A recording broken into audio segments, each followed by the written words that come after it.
반갑습니다. 주진우 의원입니다. 오늘 제가 이재명 공소취소 저지 특별위원회를 다녀와서 오늘은 선관위 이슈를 좀 다뤄보려고 라이브 방송을 좀 켰습니다. 여러분 오후에 반갑고요. 오늘 먼저 이 얘기부터 좀 할게요. 이재명 데드크로스가 일어난 거 한번 보셨습니까? 이재명 지지율이. 데드크로스라는 거는 이재명 지지율이 잘한다는 게 더 높았다가 이제는 잘못하고 있다가 더 높다는 거거든요. 근데 사실 저는 데드크로스 옛날에 일어난 것 같은데 오늘 처음 일어났다는 게 저는 좀 오히려 황당합니다. 저는 이제 다시 올라갈 일이 없다고 봐요. 이재명 지지율이 긍정평가가 더 높다가 긍정평가가 46.7%, 부정평가가 49.7%, 부정이 더 높다는 거거든요.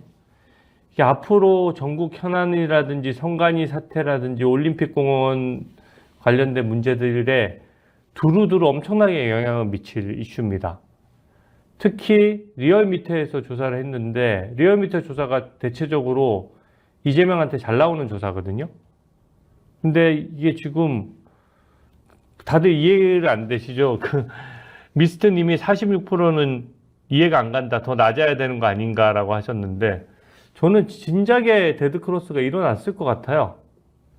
근데 지금 아무래도 이재명 정권이 들어서니까 거기서 신난 그쪽 지지자들이 더 많이 여론조사에 응하는 경향은 확실히 있거든요. 근데 지금 여기서 데드크로스가 났다는 거는 지금 상당히 이재명 정부가 몰락의 길을 가고 있다는 겁니다. 저는 그래서 더 싸울 수 있는 동기가 저는 더 마련될 거라고 생각하고요. 해랑님이 20%도 안 될 것 같다고 하셨는데 20% 저도 안 될 것 같아요. 이재명이 잘한다고 생각하는 사람이 있다는 게 저는 좀 솔직히 신기해요. 그래서 우리가 SNS 보면은 이재명 잘한 거 하나만 얘기해 주세요 라고 하는데 솔직히 좌파조차도 얘기를 못해요. 뭘 잘했죠? 잘못한 거는 너무 많아서 저는 그냥 얘기하면 줄줄줄 할 수 있거든요. 사법부 침탈했죠. 대법관 증언해가지고 그랬죠.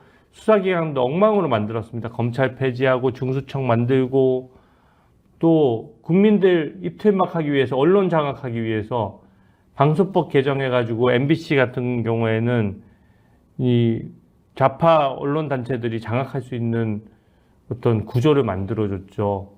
그리고 국민들 입틀막법 우리가 요새 걱정들을 많이 하시는데 7월 7일에 시행되는 부정하거나 왜곡된 정보가 이제 유통되면 징벌적 손해배상을 하겠다는 건데 이거는 미국에서조차 미국 국무부에서도 발표를 했어요. 이 법안은 문제가 많다. 왜냐하면 이 법안이 왜 문제가 많냐면 뭐 스레드 등등 해서 대부분 메타가 전부 미국 기반의 기업들이잖아요. 그러니까 기본적으로 자유민주주의 체제 하에서 활발하게 거기서 댓글도 달고 콘텐츠도 올리고 그런 식으로 언론의 기능을 대체해 왔는데 이재명 정부처럼 그냥 올리는 글을 통제하거나 뭐 글을 올렸다라고 해서 이제 형사처벌까지 한다 그러면 거의 북한이랑 중국과 똑같은 취급을 당하는 거거든요. 그래서 미국 업체가 특히 실질적으로 한국에서 정상적인 활동을 할 수가 없게 되는 거죠. 그러니까 미국 국무부도 발표를 했고 이게 한미 동맹에도 전체적으로 악영향을 미치는 엄청 큰 케이스입니다. 그리고 선관위 입틀막법도 만들었죠. 그러니까 기본적으로 권력기관은 다 해체해버리고 기존에 시스템적으로 민주당이 잘못했을 때 뭔가 칠 수 있는 기관들은 전부 다 해체해버리고 그 다음에 국민들이 비판할 수 있는 것도 다 해체해버리고 오로지 하는 거라고는 빚내서 돈 푸는 거 무조건 뭐 유가 오르면 유가지원금 준다고 하고 전부 다 지원금이에요. 그러니까 배급 체제로 돌아가기 위한 어떤 그런 지금 출발선에 있는 겁니다. 이게 정청래와 김민석의 아시다시피 당대표 선거에도 엄청난 영향을 미칩니다.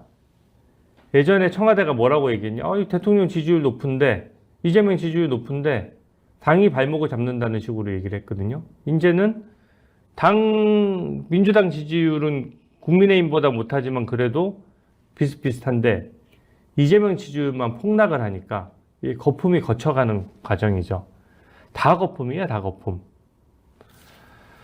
그리고 사랑님이 국민연금 55조 매도 파랗게 질린 내 주식이라고 하셨는데, 저도 이거 참 주식시장이 대한민국 국민이라면 다 좋으면 좋겠죠. 근데 지방선거를 앞두고 인위적으로 국민연금에서 주식을 못 팔게 하다 보니까 이게 지금 반대로 지방선거가 끝나니까 문제가 생기는 거예요. 그래서 기억하시겠지만 이재명이 딱 지방선거 끝나고 해외 순방 다녀와가지고 내가 언제 주식 가지고 자랑했냐 그렇게 막 헛소리 했잖아요. 주가 지수 가지고 엄청나게 맨날 생색내고 자랑해놓고 이제 와서 나 주식 가지고 얘기한 적 없는데? 라고 하니까 주식 가지고 얘기했던 그 내용들이 지금 계속 다시 리바이벌 되면서 완전 이재명이 거짓말쟁이처럼 됐거든요. 진짜 그거 좀 웃겼어요. 근데 그게 왜 그렇게 하느냐? 지금 주식시장이 약간 불안한 상태에 왔거든요. 국민연금도 그렇죠. 환율도 그렇죠. 그러니까 반도체 슈퍼사이클에만 기대기에는 이재명 정부의 실책들이 막 드러날 수밖에 없는 상황이니까 건설 경기도 중요한데 부동산은 아예 만드는 게 불가능해졌어요. 그러니까 나는 좌파식 사고를 이해할 수가 없는 게 그냥 집값 잡는 거는 가장 심플한 방법이 있어요.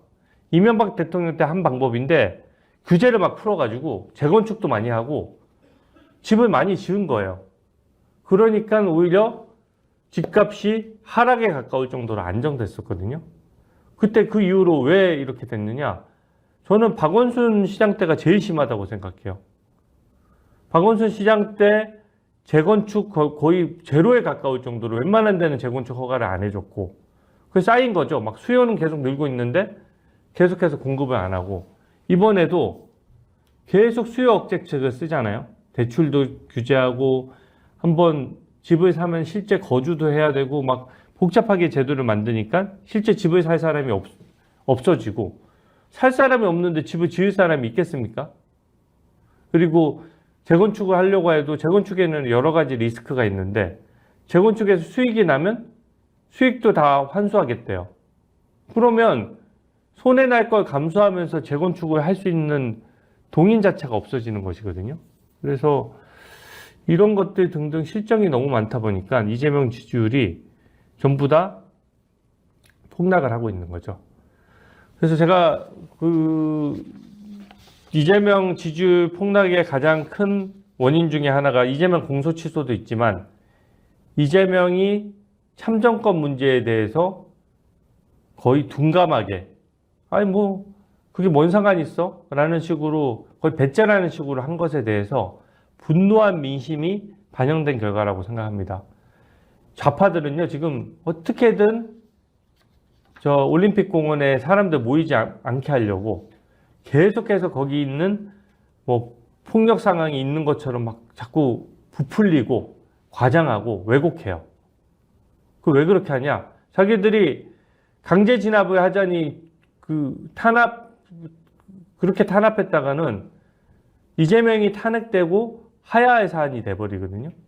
그러니까 감히 강제 해산은 못하고 사람 숫자가 줄어들기를 계속 바라는 거예요. 계속. 그런데 지금 선관위에서 눈만 뜨면은 선관위 비리가 우르르 쏟아지는데 올림픽 공원에 동력이 꺼질 리가 있습니까, 여러분?